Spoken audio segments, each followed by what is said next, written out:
Welcome back. As you can see, I have a new setup here. I think I'm gonna rock with this for a little while. A little couch talk. A little couch talk. Either way, welcome back. Good to see you. Today, we're gonna be talking about something that affects us all. Mistakes. Mistakes have plagued our world from the beginning to the end, and they will continue to do so. But let's talk about the social stigma behind mistakes and why we should actually thrive for them. But also, don't forget to hit the like button, comment, and subscribe for more videos like this, and let's jump into it. So we've all been there. We've all took a wrong turn, failed a test, forgot your kid was home while your entire family went on vacation. I hope you get that reference. So have you noticed how society treats mistakes as something to be avoided at all costs? But that doesn't make that much sense to me. Personally, as a society, if we want to evolve and grow, and survive, we have to make mistakes. It's part of like the trial and error. They say, Rome wasn't built in a day. Well, neither was a Dyson sphere, so let's start making some mistakes.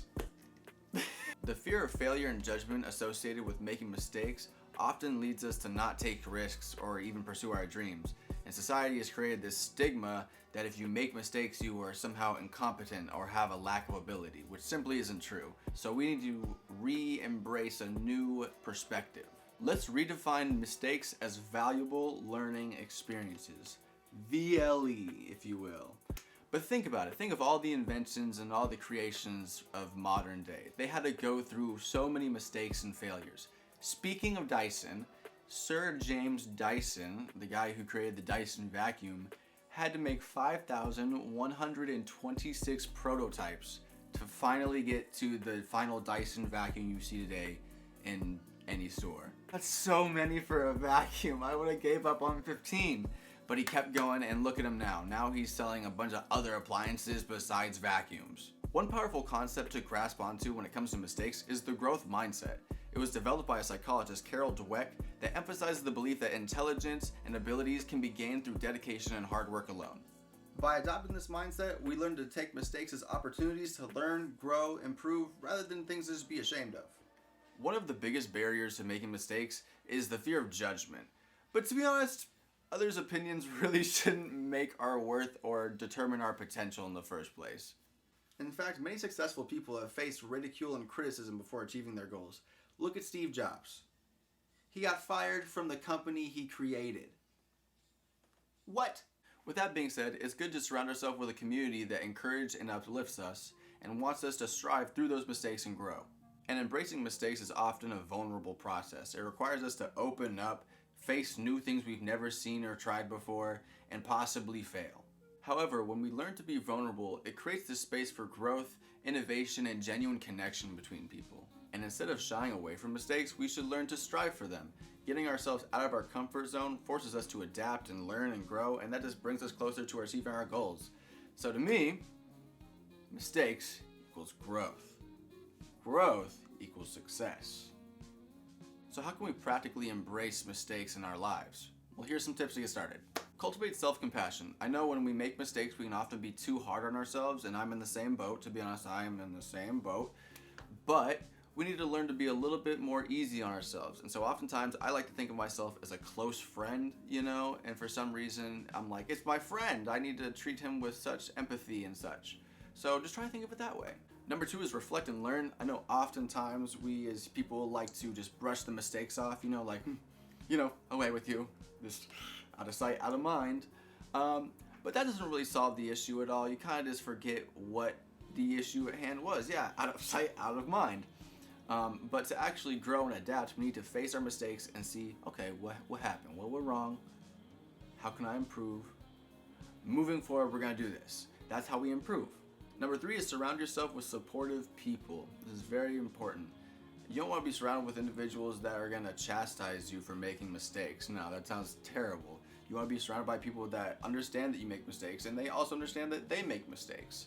And they can cultivate a growth mindset through your little community there. That sounds amazing. Number 4 is embrace a learning mindset.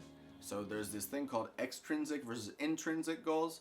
Extrinsic is like, I want to win a trophy at this competition, or I want to do this for some sort of societal status, or ulterior motive, but an intrinsic goal is something that you do just because you enjoy doing it. The process of doing it, you just enjoy it, you know?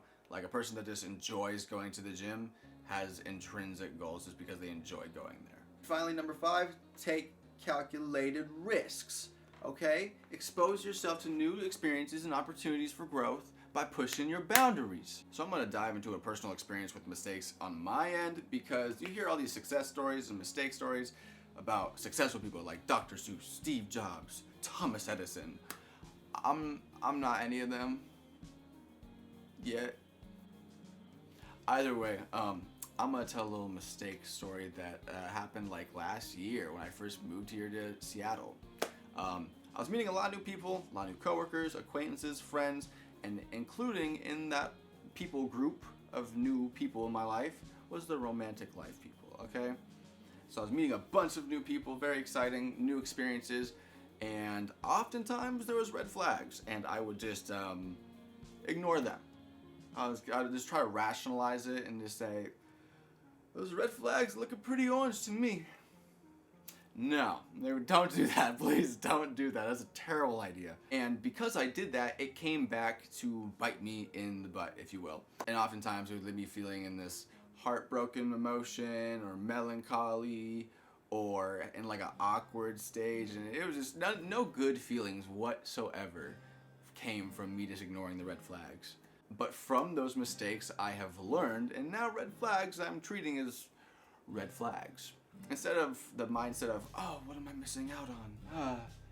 Oh, I could save this person, I could help this person. No. But yeah, I've made mistakes and I've learned from them. So with that being said, let's make sure to identify our own experiences and try to identify areas that we could step out of our comfort zone or where fear is limiting us. Let's just try to find those areas. Maybe journal on it, maybe think on it, meditate even. Just figure out what works for you. So yeah, that's really all I got. We should strive for mistakes. They're an opportunity for growth, honestly. And we should accept the mindset of vulnerability and accepting mistakes and striving for them even, right? But yeah, thank you guys for watching. If you liked this video, make sure to like, comment, and subscribe, and share for more videos like this.